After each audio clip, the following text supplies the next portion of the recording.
എല്ലാവർക്കും നമസ്കാരം. അപ്പോൾ ഞങ്ങൾ തിങ്കളാഴ്ച ഉച്ച കഴിഞ്ഞിട്ട് കൊച്ചിയിൽ നിന്ന് ഫ്ലൈറ്റിൽ കയറി. ചൊവ്വാഴ്ച ഇപ്പം ട്യൂസ്ഡേ മോർണിംഗ് ആണ് ഇന്ന്. ഞങ്ങൾ ചണ്ഡീഗഡിലെത്തി. എന്നിട്ട് അവിടെ നിന്ന് ബൈ ബസ്സിൽ ഞങ്ങൾ പാലംപൂരിലാണ് ഞാനിപ്പോൾ നിൽക്കുന്നത്. 6 to 7 hours ട്രാവലുണ്ട് ബൈ റോഡ്. നല്ല രസമാണ് വരുന്ന വഴിക്കൊക്കെ. ഇപ്പോൾ ഞങ്ങൾ ഈ വീടാണ് ഞങ്ങൾ താമസിക്കാൻ പോകണമെങ്കിൽ എൻ്റെ അപ്പാടെ ഫ്രണ്ടിൻ്റെ വീടാണിത്. അപ്പോൾ ഇവിടെ നിന്ന് നോക്കിയാൽ നമുക്കവിടെ മലയിൽ മഞ്ഞ് പെയ്ത് കിടക്കുന്ന കാണാം. ഇന്ന് വലിയ ഒത്തിരി ടെമ്പറേച്ചർ ഡ്രോപ്പ് ഇല്ലായിരുന്നു. അതുകൊണ്ട് ഏറ്റവും മേളിലൊക്കെ ആയിട്ട് മലയിലാണ് മഞ്ഞുള്ളത്. ഇപ്പോൾ അടുത്ത് കാണും, നമ്മൾ ഓർക്കും അടുത്തായിരിക്കും, പക്ഷെ ഒരു 8 to 9 കിലോമീറ്റർ അകലെയാണ് ആ മല കാണുന്നത്. അപ്പം ചെറുതായിട്ട് കാറ്റടിക്കുമ്പം നല്ല തണുപ്പുണ്ട്. അപ്പം അങ്ങനെയാണ് ഞങ്ങൾ ഇവിടുന്ന് ട്രാവൽ. ഇനിയിപ്പം ഞങ്ങൾ യാത്ര തുടങ്ങുകയാണ്. ഇനിയുള്ള യാത്രകൾ ഞങ്ങൾ ഇനി ഷൂട്ട് ചെയ്യുന്നതായിരിക്കും. ഹലോ ഗൈസ്, ഇന്ന് ഞാൻ നിൽക്കുന്നത് ധർമ്മശാലയിലാണ്. സെൻറ്റ് ജോൺ ഇൻ ദ വാൾഡേർനെസ് എന്ന് പറഞ്ഞ ചർച്ചിൻ്റെ ഫ്രണ്ട് ഞങ്ങൾ നിൽക്കുകയാണ്. എൻ്റെ വീട് അപ്പയുണ്ട്, പപ്പയുണ്ട്, അമ്മയുണ്ട്. നമ്മൾ ക്യാമറമാൻ ടിജുങ്കളാണ്. ഞങ്ങളിവിടെ കുറേ യാത്രയൊക്കെ ചെയ്ത് മലമണ്ട കയറി നിൽക്കുകയാണ്. 3000 അടിയുടെ മണ്ടയിലാണ് ഞങ്ങൾ നിൽക്കുന്നത്. നല്ല തണുപ്പുണ്ട്. അപ്പോൾ നമുക്ക് കാണാം. ബ്രിട്ടീഷുകാരുടെ കാലത്ത് പണിത പള്ളിയാണിത്. 1852 പണിത പള്ളിയാണിത്. അപ്പോൾ നമുക്ക് കാണാൻ പോകാം. 1852 ബ്രിട്ടീഷുകാർ പണിത പള്ളിയാണിത്. പള്ളി ഇതേ അതാണ്. ഇവിടെ ഒരു പ്രത്യേകത എന്താണെന്ന് വെച്ചാൽ ഒരു ബ്രിട്ടീഷ് വൈസ്രോയിനെ ഇവിടെ അടക്കിയിട്ടുണ്ട്. അപ്പോൾ അത് നമുക്ക് കാണാൻ പോവാം. ഈ പള്ളി നിറച്ചും കണ്ടോ, നോക്കിയാൽ മുഴുവൻ ദേവദാരു മരങ്ങളാണ് ഇവിടെ കാണുന്നത് മുഴുവൻ. നമുക്ക് താഴേന്ന് നോക്കുവാണെങ്കിൽ ഈ മല നിറച്ചിങ്ങനെ മരമാണ് ഇങ്ങനെ. അപ്പം ദേവദാരു മരത്തിൻ്റെ ചുറ്റുമാണ് നമ്മളിപ്പോൾ നിൽക്കുന്നത്. നല്ല തണുപ്പുണ്ട്, വിറയ്ക്കുന്നുണ്ട്. ഇത്ര നേരം നമ്മൾ പറഞ്ഞു ദേവദാരു മരമാണതേ. ഞാനിപ്പോൾ അടുത്തേക്ക് പോകുന്നത്. പപ്പ കെട്ടിപ്പിടിച്ച് ഇത്രയും വണ്ണം ഉണ്ടായിരുന്നു. പപ്പ കെട്ടിപ്പിടിച്ച് നിൽക്കുന്നുണ്ടോ? അപ്പോൾ ഇതിനൊരു ഹിസ്റ്ററി എന്ന് പറഞ്ഞാൽ ദേവദാരു നമ്മുടെ ബൈബിളിലൊക്കെ വായിക്കുന്ന സോളമൻ രാജാവ് പണി കഴിക്കാൻ ഉപയോഗിച്ച ലെബനോനിൽ നിന്ന് ജെറുസലേം ദേവാലയം ഉണ്ടാക്കിയത് ദേവദാരു മരത്തിൽ നിന്നാണ്. ലെബനോനിൽ നിന്ന് എത്തിച്ച ദേവദാരുമാരായിരുന്നു. ഇത് നമ്മുടെ ദേവദാരുമാരും. ഇത് എല്ലാവരും കെട്ടിപ്പിടിച്ചിട്ടുണ്ട്. 400 കൊല്ലം പഴക്കമുണ്ട്.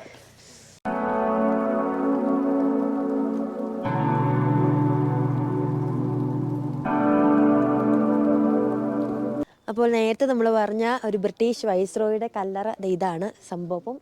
ഇത് ജെയിംസ് ബ്രൂസ് പറഞ്ഞ ഒരു വൈസ്രോയി ആയിരുന്നു. അയാൾ കുറേ റാങ്ക്സൊക്കെ ഉണ്ടായിരുന്നു. അയാൾക്ക് ഗവർണർ ഓഫ് ജമൈക്കയാണ്, ഗവർണർ ജനറൽ ഓഫ് കാനഡയാണ്, പിന്നെ high commander and ambassador of ചൈനയൊക്കെ ആയിരുന്നു. അയാൾ 1863 82ാമത്തെ വയസ്സിലാണ് മരിച്ചത്. അപ്പോൾ അയാളുടെ വൈഫ് മേരി ലൂസിയ എന്ന് പറഞ്ഞ ആളാണ് അയാൾക്ക് വേണ്ടി ഇത് ഉണ്ടാക്കിപ്പിച്ചത്. അപ്പോൾ ഇതൊരു നല്ലൊരു ആർക്കിടെക്റ്റാണ്. നമ്മുടെ ഇംഗ്ലണ്ടിലൊക്കെ പോകുമ്പോൾ ഒരു വിക്ടോറിയൻ ആർക്കിടെക്ചറാണിത്. അപ്പോൾ നമ്മുടെ ഈ ചർച്ചിൻ്റെ പുറകിലേക്ക് വന്നാൽ നമ്മുടെ വൈസ്രോയുടെ കല്ലറയ്ക്ക് ശേഷം ഇവിടെ കുറേ പട്ടാളക്കാരുടെ കല്ലറയുണ്ട്. കുറേ 201 വർഷം പഴക്കമുള്ള കല്ലറയാണിത്. 1824. അതുപോലെ ഒത്തിരി കല്ലറ നമുക്ക് കാണാൻ പറ്റും. ഇവിടെ ഒത്തിരി കല്ലറയുണ്ട്.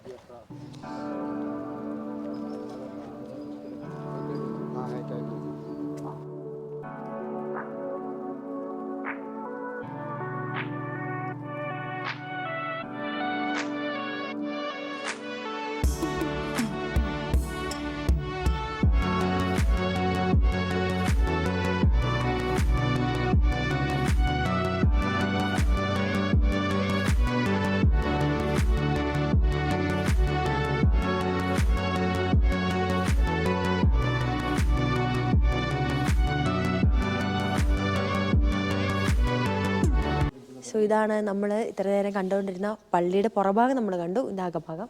സ്നാപയോഹന്നാൻ്റെ പേരിലുള്ള പള്ളിയാണിത്. പള്ളിയുടെ അൾത്താര ഉണ്ടോ, നല്ലൊരു ഗ്ലാസ് വർക്ക് ഉണ്ട് അവിടെ. അതിങ്ങനെ ചെറിയ ചെറിയ കളർ ഗ്ലാസ്സസ് ഇങ്ങനെ ഉണ്ടാക്കി വെച്ച് ചെയ്തതാണ്. ഭയങ്കര ബ്യൂട്ടിഫുള്ളായിട്ട്. ഒരു 200 വർഷത്തോളം പഴക്കമുണ്ട് ഇതിന്. അതടുത്ത് നമുക്കാണെങ്കിൽ ഈ സൈഡിലായിട്ട് അതിന് വേറൊരു വർക്കുണ്ട്. ഇത് ഓരോ പീസ് എടുത്ത് ഉണ്ടാക്കിയേക്കുവാണ്. എത്ര വർഷം മുമ്പ് ഉണ്ടാക്കിയ സാധനമാണ് നോക്കി. ഭയങ്കര ബ്യൂട്ടിഫുൾ ആയിട്ടുണ്ട്. അപ്പോൾ നമ്മളിപ്പോൾ നിൽക്കുന്നത് ധർമ്മശാലയിൽ ടിബറ്റൻ റെഫ്യൂജീസ് താമസിക്കുന്ന അവരുടെ സെൻറ്ററിലാണ് നമ്മൾ നിൽക്കുന്നത്. അപ്പോൾ ഇവിടെ നിന്ന് നോക്കുവാണെങ്കിൽ നമുക്കിങ്ങനെ കേബിൾ കാറ് അവിടെ നിന്ന് സ്റ്റാർട്ട് ചെയ്ത് ഈ സെൻറ്ററിൽ നിന്ന് സ്റ്റാർട്ട് ചെയ്ത് താഴെ നമ്മുടെ ധർമ്മശാല സിറ്റിയിലേക്കാണ് എത്തുന്നത്. നമുക്ക് മേളിൽ താഴേക്ക് പോകാം, അതുപോലെ താഴെ നിന്ന് മേളിലേക്കും തിരിച്ചു വരാം. നല്ല രസമാണ്. നമ്മുടെ ദേവദാരു മരങ്ങൾ കൊണ്ട് നിറഞ്ഞ പർവ്വതങ്ങളാണ് അതിൻ്റെ ഹൈലൈറ്റ്. ഇവിടെ നമുക്ക് ഫോഗാണ്, ആ സൈഡ് മുഴുവൻ ഫോഗാണ്. നല്ല ബ്ലൂ സ്കൈ, നല്ലൊരു ഫോട്ടോ എടുക്കാൻ പറ്റിയ നല്ല സാഹചര്യം, നല്ല തണുത്ത കാറ്റ് വീശുന്നുണ്ട്. അങ്ങനെ അതിമനോഹരമായ ഒരു സ്ഥലമാണ്. എല്ലാവരും നല്ലൊരു ടൂറിസ്റ്റ് പ്ലേസ് ആണ്. ഇതെല്ലാവരും ഇവിടെ വന്നു കഴിഞ്ഞാൽ ഇതൊന്ന് എക്സ്പീരിയൻസ് ചെയ്യുക എന്നത് ഭയങ്കര മനോഹരമായ ഒരു കാര്യം കൂടിയാണ്. അപ്പോൾ എല്ലാവരും ഇവിടെ വരണം. പിന്നെ ദലൈലാമ നമുക്കറിയാവുന്ന പോലെ ടിബറ്റൻ റെഫ്യൂജീസിൻ്റെ സെൻ്ററാണിത്. അപ്പോൾ അവരുടെ ആസ്ഥാന കേന്ദ്രമാണ്. അപ്പോൾ അവരുടെ സ്പിരിച്വൽ ലീഡറായ ദലൈലാമയുടെ വാസസ്ഥലം കൂടിയാണിത്. അപ്പോൾ നമുക്ക് കാണാൻ പറ്റുവാണെങ്കിൽ, സാഹചര്യം കിട്ടുവാണെങ്കിൽ നമുക്ക് ദലൈലാമേനെ കണ്ടിട്ട് വേണമെങ്കിൽ പോകാം. അതൊക്കെ നമ്മുടെ ലക്ക് പോലെ ഇരിക്കും. അപ്പോൾ ഇതൊക്കെയാണ് ഇന്നത്തെ ഇവിടുത്തെ സംഭവം. നമ്മളിപ്പോൾ നിൽക്കുന്നത് നമ്മൾ നേരത്തെ പറഞ്ഞ പോലെ ടിബറ്റൻ മൊണാസ്ട്രിയാണ്. ടിബറ്റൻ മൊണാസ്ട്രിയുടെ ഫ്രണ്ട് ഗേറ്റാണിത്. അപ്പോൾ ഇതിനെപ്പറ്റി പറയുകയാണെങ്കിൽ നമ്മുടെ ധർമ്മശാലയിലെ ടിബറ്റൻ മൊണാസ്ട്രി അതുപോലെ തന്നെ നമ്മുടെ ദലൈലാമയുടെ, അത് 14ാമത്തെ ദലൈലാമയാണ് ഇപ്പോൾ ഇവിടെ ഉള്ളത്. ദലൈലാമയുടെ ആസ്ഥാനം കൂടെയാണ്. അപ്പോൾ 1959 ഈ ദലൈലാമ നമ്മുടെ ഇവിടെ വന്നതും ഇവിടെ ആസ്ഥാനമായിട്ട് നിൽക്കാൻ തുടങ്ങിയതും.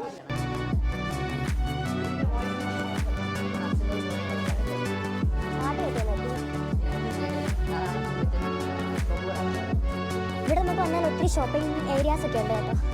ഒത്തിരി ഷോള് കേട്ടോ, നല്ല ഫ്രീക്കൻ ചെറുക്കം നിൽക്കുന്നത് ഷർട്ടും പാൻറ്റും ഇട്ട്. ഇവിടുത്തെ പ്രശ്നം എന്ന് പറഞ്ഞാൽ ഇവിടെ ഭയങ്കര റേറ്റ് എക്സ്പെൻസീവ് ആണ്. അപ്പോൾ ഇത് കേട്ടോ, അതാണ് വാങ്ങിച്ചത്.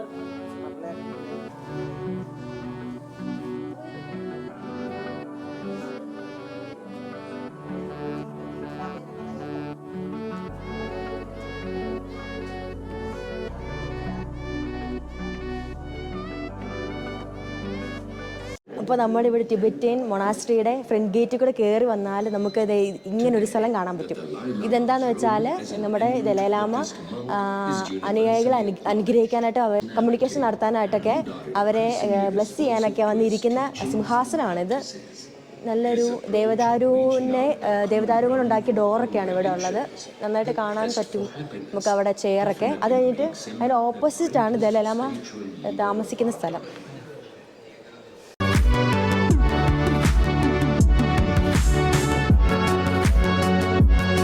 അപ്പോൾ നമ്മളിപ്പോൾ നിൽക്കുന്നത് ദലൈലാമയുടെ മൊണാസ്ട്രിയുടെ സൈഡിലുള്ള പ്രെയർ വീൽസ് എന്ന് പറയുന്ന സ്ഥലത്താണ്. അപ്പം നമ്മൾ എപ്പോഴെങ്കിലും കേട്ടിട്ടുണ്ടായിരിക്കും പ്രെയർ വീൽസ്. അപ്പോൾ ഇതാണ് സംഭവം, ബ്രോൺസ് കൊണ്ടുണ്ടാക്കിയതാണ് പ്രെയർ വീൽസ്.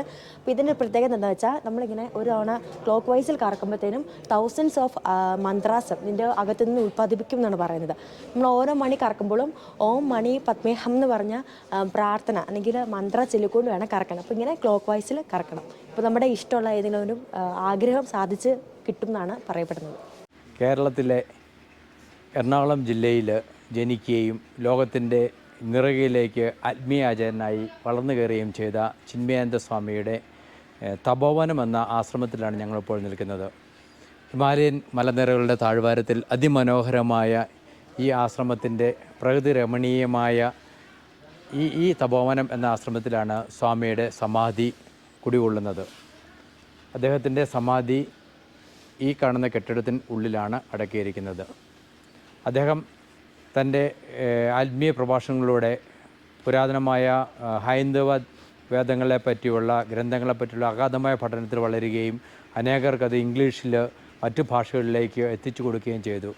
അങ്ങനെ അമേരിക്കൻ പര്യടനത്തിൻ്റെ ഇടയിൽ സാന്റിയാഗോ എന്ന സ്ഥലത്ത് വെച്ചിട്ട് അദ്ദേഹം സമാധിയാവുകയും അദ്ദേഹത്തിൻ്റെ ബോഡി ഇവിടെ കൊണ്ടുവന്ന് ഭൗതിക ശരീരം ഇവിടെ അടക്കുകയും ചെയ്തിരിക്കുന്നു. ഞങ്ങളിപ്പം മൗണ്ട് ബില്ലിങ്ങിൻ്റെ ടോപ്പിലാണ്. ടെമ്പറേച്ചർ 0ന് താഴെയാണ്. എല്ലാവരും പൊതിച്ചു മൂടിയാണ് കിടക്കുന്നത്. ചെറിയ 3 സെൻറ്റിമീറ്റർ സ്നോ ഇവിടെ കാണാൻ പറ്റുന്നുണ്ട്. നല്ല തണുപ്പായിരുന്നുകൊണ്ട് ഈ പാട്ട് എനിക്ക് സംസാരിച്ചപ്പോൾ ക്ലിയർ ആയില്ലായിരുന്നു, ഭയങ്കര കുഴകുഴയായി പോവായിരുന്നു. അപ്പോൾ അതുകൊണ്ട് ഞാൻ വോയിസ് ഓവർ ചെയ്യുവാണ്. അപ്പോൾ ഇപ്പോൾ നമ്മൾ നിൽക്കുന്നത് മൗണ്ട് ബില്ലിങ്സിൻ്റെ ഏറ്റവും ടോപ്പ് മോസ്റ്റ് സ്ഥലത്താണ്. -2 ഡിഗ്രിയാണ്. നമുക്കവിടെ കാണുന്നൊരു മേഘം പോലെ നിൽക്കുന്നില്ല, അതൊക്കെ മഞ്ഞ് പെയ്യുന്ന സ്ഥലമാണ്. അത് മഞ്ഞ് പെയ്തുകൊണ്ടിരിക്കുകയാണ്. കറണ്ടിൽ മഞ്ഞ് നന്നായിട്ട് പെയ്യുന്നുണ്ട് ആ ഭാഗത്ത്, ആ മേഘം പോലെ ഇരിക്കുന്നിടത്ത്. നമ്മളിപ്പം -2 ആണ്, നല്ല കാറ്റ് വീശുന്നുണ്ട്. താഴ്വാരത്ത് മഴ പെയ്യുമ്പോഴത്തേനും മേളിൽ നമ്മുടെ മലമുകളിൽ മഞ്ഞ് പെയ്യുന്നത് നന്നായിട്ട് കാണാൻ പറ്റും. അതുപോലെ തന്നെ നന്നായിട്ട് ആലിപ്പഴവും വീഴുന്നുണ്ടായിരുന്നു. അപ്പം ബിയർ ബില്ലിങ്സിൻ്റെ പ്രത്യേകത എന്താണെന്ന് വെച്ചാൽ ഒരു വലിയൊരു പ്രത്യേകതയുണ്ട്. നമ്മുടെ വേൾഡിൽ 2nd ഹയസ്റ്റ് പാരാഗ്ലൈഡിങ് സൈറ്റും കൂടിയാണ് ബിയർ ബില്ലിങ്സ്. ഇവിടെ ഒരു ഫ്ലൈ ചെയ്യുന്ന ഒരു 20 മിനിറ്റ്സ്, ഏറ്റവും കൂടുതൽ ഡ്യൂറേഷൻ ഇവിടെയാണ്. 20 മിനിറ്റ്സോളം നമുക്ക് പാരാഗ്ലൈഡിങ് ചെയ്യാൻ ഇവിടെ പറ്റും. അപ്പോൾ കാലാവസ്ഥ അനുയോജ്യമാണെങ്കിൽ, മഞ്ഞൊന്നും ഒത്തിരി ഒന്നും പെയ്തില്ലെങ്കിൽ, നല്ല കാലാവസ്ഥയാണെങ്കിൽ നമുക്കിവിടെ പാരാഗ്ലൈഡിങ് ചെയ്യാനുള്ള അവസരം ഇവിടെ ഉണ്ട്. അപ്പോൾ ഞങ്ങളിപ്പോൾ മൗണ്ട് ബില്ലിങ്ങിലാണ് നിൽക്കുന്നത്. ഇവിടെ വന്നാൽ ഈ ഡ്രസ്സ് ട്രൈ ചെയ്ത് നോക്കണം. ഇത് നമ്മുടെ ഹിമാചൽ പ്രദേശിലെ ട്രഡീഷണൽ ഡ്രസ്സാണ്. ആണുങ്ങൾക്കും പെണ്ണുങ്ങൾക്കും എല്ലാം ഉണ്ട്. ഇതിന് പറയുന്ന പേരാണ് കുലു ഡ്രസ്സ്. നമ്മളിപ്പോൾ ഹിമാചൽ പ്രദേശിലെ ബേജ്നാഥ് ശിവ ടെമ്പിളിലാണ് ഇപ്പോൾ നിൽക്കുന്നത്. 1200 കാലഘട്ടങ്ങളിൽ ഇത് പുതുക്കിപ്പണിതൊരു ശിവക്ഷേത്രമാണിത്. ഇതിൻ്റെ ഐതിഹ്യം എന്ന് പറയുന്നത്, പുരാണങ്ങളിൽ പറയുന്ന ഐതിഹ്യം അനുസരിച്ച് ഇത് രാവണൻ കൈലാസത്തിൽ ശിവനെ പ്രസാദിപ്പിക്കാനും വേണ്ടി തപസ്സിരിക്കുകയും അനേകം വർഷങ്ങളിലെ തപസ്സിന് ശേഷവും ശിവൻ പ്രസാദിക്കാതെ വന്നപ്പോൾ തൻ്റെ തല ഓരോന്ന് കട്ട് ചെയ്ത് ഹോമകുണ്ഡത്തിൽ സമർപ്പിക്കുവാൻ പുള്ളി തീരുമാനിക്കുകയും ചെയ്തു. അങ്ങനെ രാവണൻ്റെ ആ തീരുമാനം അനുസരിച്ച് പുള്ളി തല കട്ട് ചെയ്യാൻ ശ്രമിച്ചപ്പോൾ ശിവൻ പെട്ടെന്ന് അതിനെ തടയുകയും പ്രത്യക്ഷപ്പെടുകയും ചെയ്തു. അങ്ങനെ അജേയമ ശക്തികൾ വരമായി ചോദിച്ച് ശിവനെ പ്രസാദിപ്പിച്ച രാവണന് അജേയമ ശക്തികൾ കിട്ടി. അങ്ങനെ അജേയമ ശക്തികൾ വരമായി കിട്ടിയതിന് ശേഷം ശിവനോട് രാവണൻ ഒരു ആഗ്രഹം പറഞ്ഞു, എൻ്റെ കൂടെ ശ്രീലങ്കയ്ക്ക് വരണമെന്ന്. അങ്ങനെ ആ രാവണൻ്റെ ആഗ്രഹ പൂർത്തീകരണത്തിനായിട്ട് ശിവൻ ഒരു ശിവലിംഗത്തിൻ്റെ രൂപത്തിലേക്ക് മാറുകയും ശിവലിംഗമായിട്ട് രാവണനെ ഏൽപ്പിക്കുകയും ചെയ്തു. അപ്പോൾ ശിവൻ ഒരു വാഗ്ദാനം പറഞ്ഞിരുന്നു, ഈ ശിവലിംഗം ഒരു കാരണവശാലും താഴെ വയ്ക്കാൻ പാടില്ല. താഴെ വെച്ച് കഴിഞ്ഞാൽ അത് അവിടെ പിന്നെ അവിടെ നിന്ന് എടുത്തുകൊണ്ട് പോകാൻ സാധിക്കാത്ത രീതിയിൽ അത് ഞാൻ അവിടെ ഉറയും, ഞാൻ അവിടെ ആയിരിക്കുകയും ചെയ്യുമെന്ന് പറഞ്ഞു. അങ്ങനെ കൈലാസത്തിൽ നിന്നും ശിവൻ കൊടുത്ത ശിവലിംഗവുമായി ഹിമാചൽ പ്രദേശിലൂടെ വന്ന് ഈ നാട്ടിൽ വന്നു കഴിഞ്ഞപ്പോൾ രാവണൻ അതിയായി ദാഹിക്കുകയും ശിവലിംഗം താഴെ വെച്ചുകൊണ്ട് വെള്ളം കുടിക്കുവാനായിട്ട് രാവണൻ പോവുകയും ചെയ്തു. അതോടുകൂടി ആ ശിവലിംഗം വളരെയധികം ഭാരം കൂടുകയും പിന്നെ ഒരു കാരണവശാലും ആർക്കും അത് എടുത്തു പൊക്കാൻ പറ്റാത്ത രീതിയിൽ ഇവിടെ ആയിരിക്കുകയും ചെയ്തു. അങ്ങനെ ആണ് ഈ പ്രതിഷ്ഠ ഉണ്ടായത് എന്നാണ് ഇവിടുത്തെ ഐതിഹ്യം.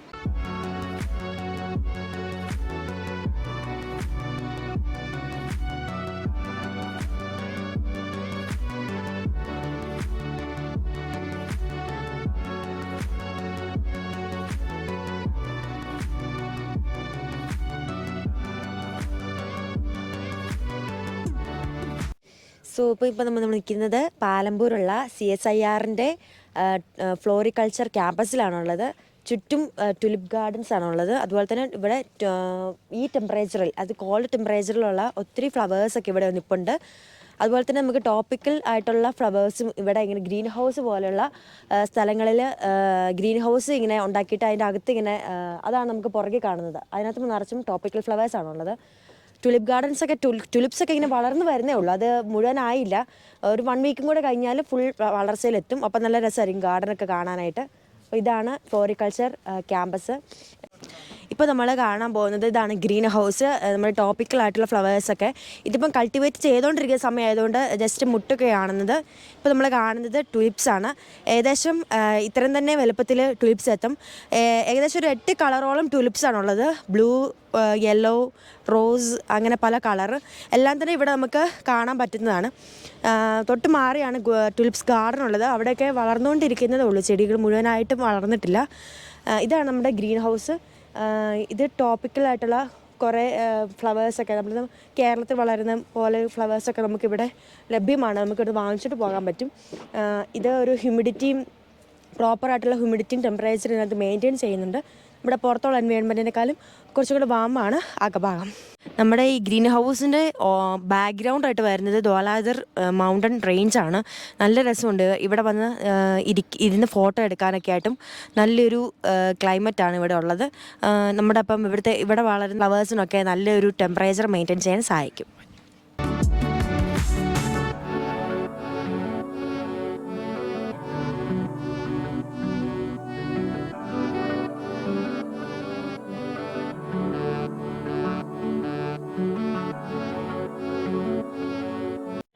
അപ്പോൾ നമ്മൾ ഇന്ന് ഇവിടെ നിൽക്കുന്നത് ഒരു പ്രസിദ്ധമായ ഒരു അമ്പലത്തിന് മുമ്പിലാണ്. നമ്മുടെ ഹിമാചൽ പ്രദേശിലെ മണാലിയിൽ ഉള്ള ഒരു അമ്പലമാണ് ഹിഡിംബ ദേവി ടെമ്പിൾ. ഇതിൻ്റെ ഒരു പുരാണം പറയുകയാണെങ്കിൽ നമ്മുടെ ഭീമൻ്റെ ഭാര്യയായ ഹിഡിംബയുടെ പേരിലുള്ള ഒരു അമ്പലമാണിത്. 1553 മഹാരാജാവായ ബഹദൂർ സിംഗ് ആണ് ഈ അമ്പലം നിർമ്മിച്ചത്. ഇതിന് ചുറ്റുപാടും ഒത്തിരി കച്ചവട സ്ഥലവും അതുപോലെ തന്നെ ദേവദാരു മരങ്ങളാണ് ചുറ്റുമുള്ളത്. നല്ലൊരു സ്പോട്ടാണിത്. ടൂറിസത്തിന് വരികയാണെങ്കിൽ നല്ലൊരു സ്പോട്ടായിരിക്കും. മഞ്ഞൊക്കെ വീണ് കിടക്കുന്നത് നമുക്കിവിടെ കാണാൻ പറ്റുന്നതാണ്. നമ്മുടെ ഹിഡിംബ ടെമ്പിളിൻ്റെ ഫ്രണ്ടിൽ ഇതുപോലെ ഒത്തിരി സാധനങ്ങളുണ്ട്. ഇത് മഫ്ലറാണ്. ഈ കൈകൊണ്ട് നെയ്യുന്ന കുറേ സാധനങ്ങളാണ്. അതായത് തൊപ്പിയുണ്ട്, തലയിലെടുത്ത് ബാൻഡുണ്ട്, അങ്ങനെ പല സാധനങ്ങൾ.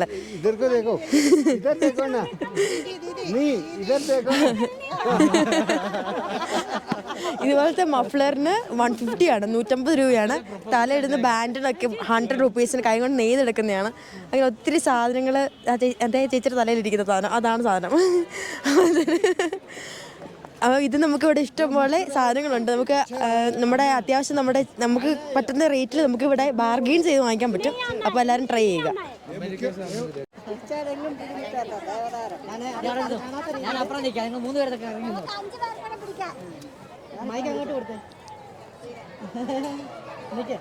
ഹിഡിംബാദേവി ടെമ്പിളിൻ്റെ തൊട്ട് ചേർന്ന് നിൽക്കുന്ന ദേവദാരു മരമാണ് ഈ കാണുന്നത്. ഞങ്ങൾ 5 പേര് വട്ടം പിടിച്ചിട്ടും ഇതെത്താത്ത അത്ര വണ്ണത്തിലുള്ള ദേവദാരു വൃക്ഷമാണ് ഈ കാണുന്നത്. നിങ്ങൾ ഈ കുന്ന് മുഴുവൻ ദേവദാരു വൃക്ഷങ്ങൾ കൊണ്ട് നിറഞ്ഞ ഒരു വനമാണ്.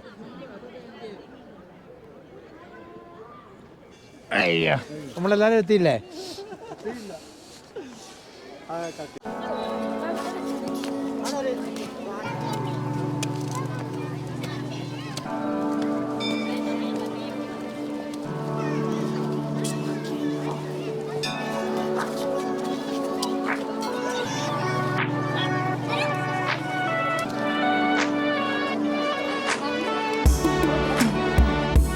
ഇതിന് വോയിസ് ഓവർ ചെയ്യുവാണ്.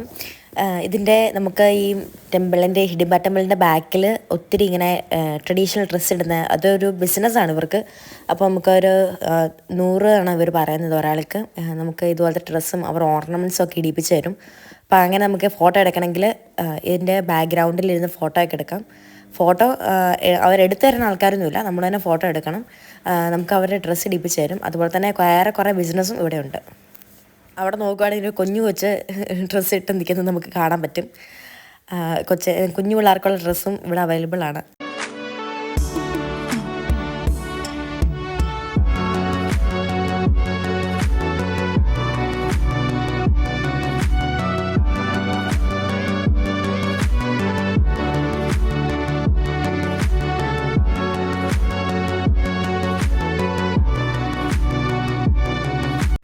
അതുപോലെ തന്നെയുള്ള വേറൊരു ബിസിനസ്സാണ് ഇതുപോലെ ആട്, മൊയിൽ എന്നതിനൊക്കെ നമ്മുടെ കയ്യിൽ കൊണ്ട് തരും. എന്നിട്ട് ഫോട്ടോ എടുക്കാനായിട്ട് 50 രൂപയാണ് പറയുന്നത്.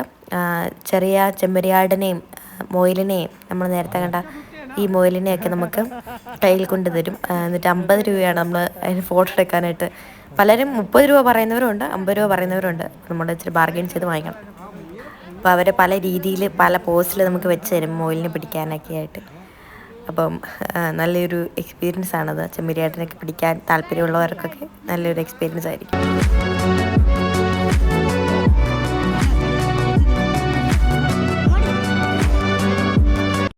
ഇതാണ് ഹിമാലയത്തിലെ യാക്ക്.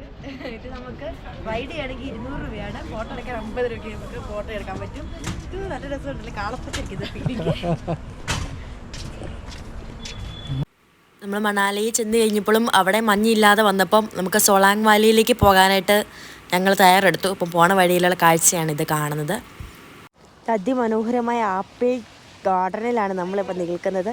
നിറച്ച് ആൾക്കാർ ഇവിടെ സ്നോയിൽ കളിക്കാനും ഫോട്ടോ എടുക്കാനായിട്ട് വന്ന് നിൽപ്പുണ്ട്. അപ്പോൾ നമുക്ക് പതുക്കെ അപ്പൻ്റെ അമ്മയുടെ അടുത്തേക്ക് പോകുന്നത്. ഇവരിതേ ഇവിടെ ആപ്പിൾ മരത്തെ കെട്ടിപ്പിടിച്ചുകൊണ്ട് ഫോട്ടോ എടുത്ത് നിൽപ്പുണ്ട്. നമ്മൾ ഫോട്ടോ എടുക്കുന്നത് പപ്പയാണ്. രണ്ടുപേര് അവിടെ നിൽപ്പുണ്ട്.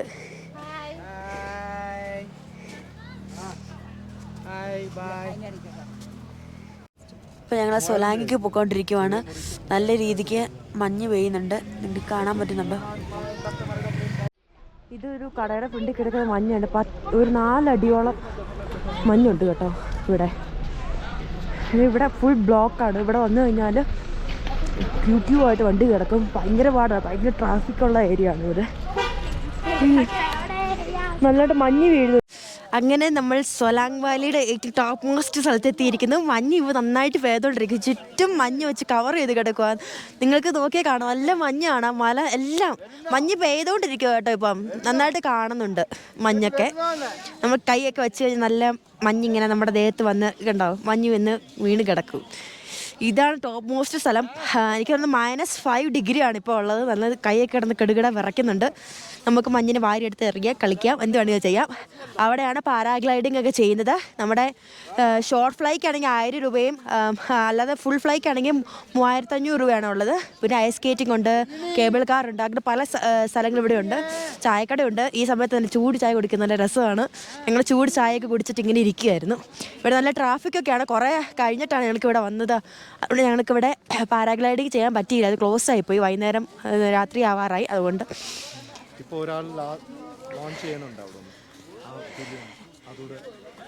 നമുക്കിപ്പോൾ നോക്കുവാണെങ്കിൽ ഇപ്പം ലാസ്റ്റത്തെ ആൾ പാരാഗ്ലൈഡ് ചെയ്യുന്നത് നമുക്ക് കാണാൻ പറ്റുമായിരിക്കും. നമുക്ക് വെയിറ്റ് ചെയ്യാം. ഞങ്ങൾ മനാലിയിലാണ്. ഞങ്ങൾ വന്നിരിക്കുന്ന സ്ഥലങ്ങളെല്ലാം കണ്ടില്ലയോ? ഗൈഡിങ്, പാരാഗ്ലൈഡിങ് നടക്കുന്നു, സ്കേറ്റിങ് നടക്കുന്നു. ഇവിടെ നിന്ന് കഴിഞ്ഞാൽ ഏത് മനുഷ്യനും വന്നു കഴിഞ്ഞാലുണ്ടെന്ന് ആഹ്ലാദിച്ച് സന്തോഷത്തോടെ പോയിക്കൊണ്ടിരിക്കും. പിന്നെ പറയേണ്ട കാര്യമില്ലല്ലോ. പാരാഗ്ലൈഡ് വന്നതുകൊണ്ട് ഇറങ്ങാൻ പോകുന്നതുകൊണ്ട് തേണ്ട എൻ്റെ മുന്നിലോട്ട് വന്ന് ഇപ്പം ഇറങ്ങും. തേണ്ട വന്നുകൊണ്ടിരിക്കുന്നു പാരാഗ്ലൈഡ്. പല ആൾക്കാർ തേണ്ടോ, 1 വരുന്നുണ്ട്, 2 വരുന്നുണ്ട്.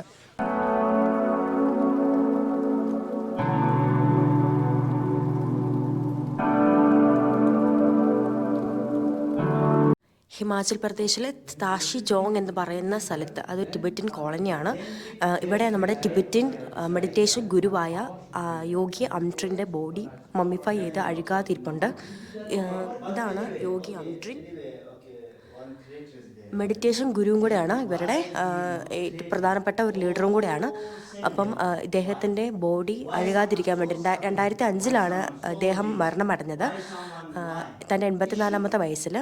അതിനുശേഷം 5 വർഷത്തിന് ശേഷമാണ് ബോഡി ഡിസ്പ്ലേക്ക് വെക്കുന്നത്. സാൾട്ട് ഉപയോഗിച്ച് മാത്രമാണ് ഇത് പ്രിസർവ് ചെയ്തേക്കുന്നത്. കെമിക്കൽസ് ഒന്നും യൂസ് ചെയ്തിട്ടില്ല. ഇദ്ദേഹത്തിൻ്റെ ചെറുപ്പത്തിലുള്ള ഫോട്ടോസാണ് ഇത്. യങ്ങായിട്ടിരുന്നപ്പോൾ ഉള്ള ഫോട്ടോസാണ് ഈ വെച്ചിരിക്കുന്നത്. അങ്ങനെ നമുക്ക് ബോഡി കാണാൻ വേണ്ടി പോകാം. ഇത് ചുറ്റും ഇങ്ങനെ ബോഡി ഇങ്ങനെ പ്രിസർവ് ചെയ്ത് വെച്ചേക്കുന്നത്. ഇതാണ് യോഗി അംട്രിൻ്റെ മമ്മിഫൈ ചെയ്ത് വെച്ചിരിക്കുന്ന ബോഡി. അതിൻ്റെ മുഖമൊക്കെ മറച്ചു വെച്ചേക്കുവാണ്. ക്ലോത്ത് വെച്ച് മറച്ചു വെച്ചേക്കുവാണ്. നമുക്കൊന്നും കാണാൻ പറ്റത്തില്ല. പണ്ട് ഇങ്ങനെ കാണാൻ പറ്റുമെന്നാണ് പറഞ്ഞുകൊണ്ടിരുന്നത്. പക്ഷെ ഇപ്പോൾ നമുക്ക് ഇങ്ങനെ കാണാനൊന്നും പറ്റത്തില്ല. പിന്നെ ഇവിടെ എല്ലാ ദിവസവും രാവിലെ ഇവർക്ക് ഓഫറിങ്സ് കൊടുക്കാറുണ്ട് യോഗി അംട്രിന് വേണ്ടി. അപ്പം അതിനു വേണ്ടിയുള്ള ഓഫറിങ്സാണ്. വെള്ളം, ടിബറ്റൻ ടീ, മിൽക്ക്, കോഫി, അങ്ങനെ പല സാധനങ്ങളാണ്. പിന്നെ നമുക്കിവിടെ കാണാൻ വരുന്ന ആൾക്കാർക്ക് ഓഫറിങ്സ് കൊടുക്കാവുന്നതാണ്. ഇത് ചുറ്റും ഇങ്ങനെയാണ് ഇരിക്കുന്നത്. ഫുൾ വ്യൂ ഇതാണ്. ഇതൊരു റൂമിലാണ് ഇത് പ്രിസർവ് ചെയ്ത് വെച്ചേക്കുന്നത്. ഹിമാചൽ പ്രദേശിൽ കാണാൻ പറ്റിയ വേറൊരു സ്ഥലമാണ് കാശി ജോങ്. അവിടുത്തെ മെയിൻ മൊണാസ്ട്രിയാണ് നമുക്കിപ്പോൾ കണ്ടുകൊണ്ടിരിക്കുന്നത്. അപ്പം വണ്ടി താഴെ പാർക്ക് ചെയ്തതിന് ശേഷം സ്റ്റെപ്പ് കയറി ഇങ്ങനെ കയറിപ്പോണം. അപ്പുറത്തെ സൈഡിൽ പ്രെയർ നടക്കുന്നുണ്ട്. നമുക്ക് അതിൻ്റെ സൗണ്ട് കേൾക്കാം. അവർ പ്രാർത്ഥിക്കുന്നതിൻ്റെ ഇതാണ്.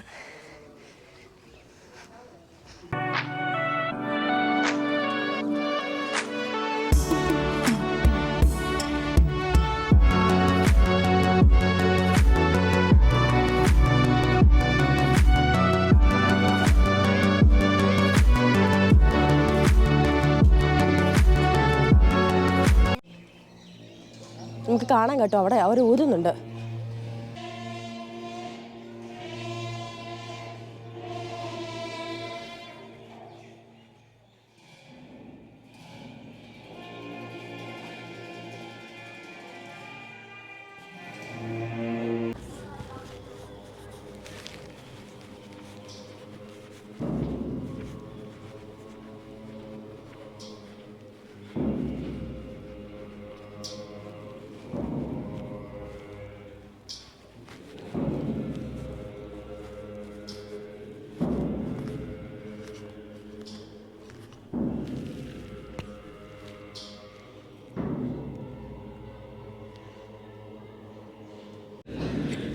ഇതിപ്പോൾ നമ്മൾ താഷിങ് ടോങ് മനാസ്ട്രിയുടെ അകത്താണ് നിൽക്കുന്നത്.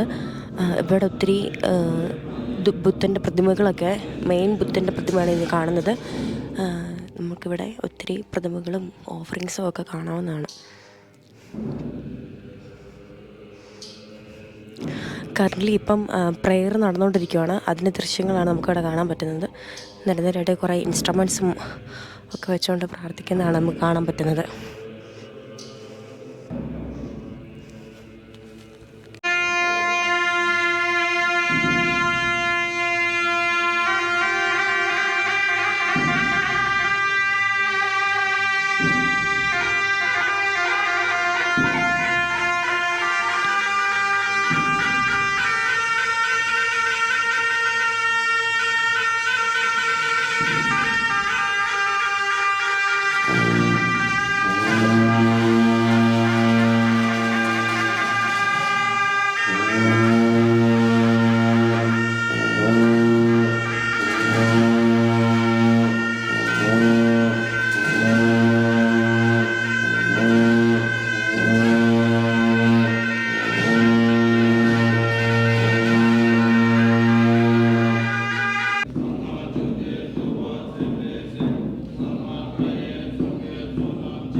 പട്ടി പോയല്ലോ.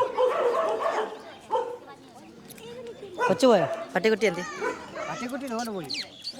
ആ ഇവിടെ വലിയ പട്ടി അവിടെ. പിന്നെ ബാഗിനകത്തിട്ടോ കൊണ്ടുപോയേക്കാം. ബാഗിനകത്തിട്ട് കൊണ്ടുപോയത് ആ തുണി കൊടുക്കും. ബേബി കിങ്ങിനി പട്ടിയായത്. ബേബി പട്ടി, കുഞ്ഞുവാവ പട്ടി അല്ലയോ? ഇതിനെ കൊണ്ടുപോയല്ലോ നമുക്ക്. ഞങ്ങൾ കാശ്മീർ ജോൺ കാണാൻ പോയ സമയത്ത് ആ 8 ദിവസങ്ങളായിട്ട് ഇത് 4ാമത്തെ ദിവസമായിരുന്നു ഞങ്ങൾ പോയ ദിവസം. അപ്പം കണ്ടിന്യൂസ് ആയിട്ട് 8 ദിവസങ്ങളായിട്ട് സ്പെഷ്യലായിട്ടുള്ള പ്രെയർ നടക്കുന്ന സമയം. അപ്പം അവിടെ ഇങ്ങനെ പ്രെയറിന് ശേഷം ലാമ ഡാൻസ് എന്ന് പറഞ്ഞൊരു ഡാൻസ് അവരുടെ പ്രെയറിൻ്റെ ഭാഗമായിട്ടുള്ളതാണ്. അതവിടെ നടക്കുന്നുണ്ടായിരുന്നു. അപ്പോൾ ഞങ്ങൾക്കത് കാണാൻ അവസരം കിട്ടി. അപ്പോൾ അത് നമുക്കത് കാണാം.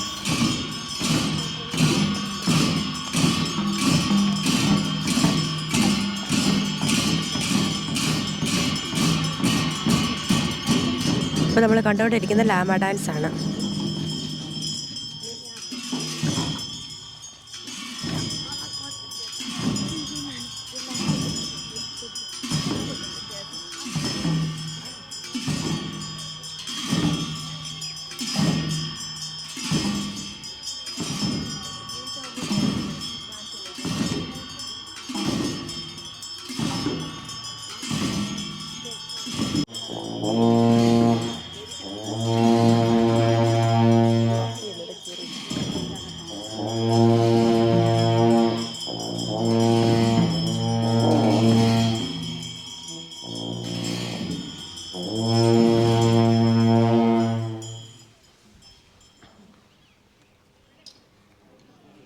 താഷിജോങ്ങിലെ നമ്മുടെ ലാമ ഡാൻസ് ഒക്കെ നമ്മൾ കണ്ടു. എല്ലാവർക്കും ഇഷ്ടപ്പെട്ടെന്ന് വിചാരിക്കുന്നു.